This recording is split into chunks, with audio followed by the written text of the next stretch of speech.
bad couple of days for Rishi Sunak, as it has been confirmed that Lee Anderson has deferred from the Tory party to join Reform UK. This is after much speculation after Lee Anderson lost the Tory whip for stating that Sadiq Khan and his London had been taken over by Islamists and driven into the ground. By his own admission, Lee Anderson stated these comments were clumsy and I suspect probably borderline racist. But nevertheless, he immediately lost the Tory whip, and there was much speculation about whether he would join Reform UK, but it turns out he now has. This is interesting as it was after Lee Anderson wrote an article in the Daily Mail, of course, criticising Reform UK and stating it was not the answer, that begging voters to stay, I suspect in hope of keeping his own Red Wall seat in Ashfield. But also he has criticised the Reform Party leader Richard Tice. He has called him a Poundland Nigel Farage, and Richard Tice equally has called and referred to Lee Anderson by his infamous nickname 30p Lee. There's not going to be a lot of love lost between them, but as I say, Lee Anderson, after much speculation, has now deferred from the Tory party to join Reform UK. In the media this week, the media have loved this story, and there have been rumours of 9 other potential MPs looking to defect from the Tory party to Reform. And this would be hugely valuable for Reform UK and hugely damaging for the Conservative Party, as it would give Reform a strong momentum in what is an important year, of course, an election year. It is a time where Reform UK's support is growing steadily and organically, despite the fact that there are still loads of people who haven't even heard of them.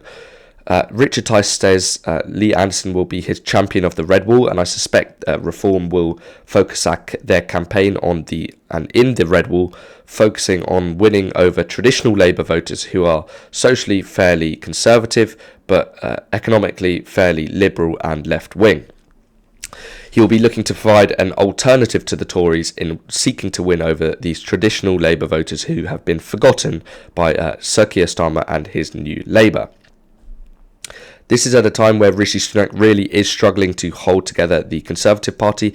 At a 1922 committee meeting just a few days ago, he couldn't really hold the authority of the room, and it leaves us thinking who next would defer.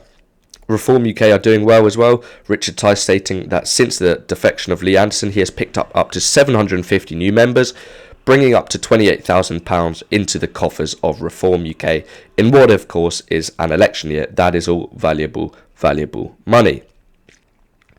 In terms of the reaction of the Parliamentary Conservative Party, James Cleverly believes that Lee Anderson made a mistake in his own words. But generally, they have not set out to criticise the move from Lee Anderson, but simply shrug their shoulders and pretend to be sad. Lee Anderson was a man, of course, the deputy Tory party chairman, appointed in a move to keep happy the right of the Tory party and to keep the Red Wall happy. But I believe many Tory MPs will be glad to see him gone because of all the controversy he brings and all of the controversy that surrounds him. This is, of course, Reform UK's first MP, but I'm not sure it'll be their last. It is at a time, of course, where their support is growing organically and steadily, and I think this is symbolic of a wider problem for the Tories.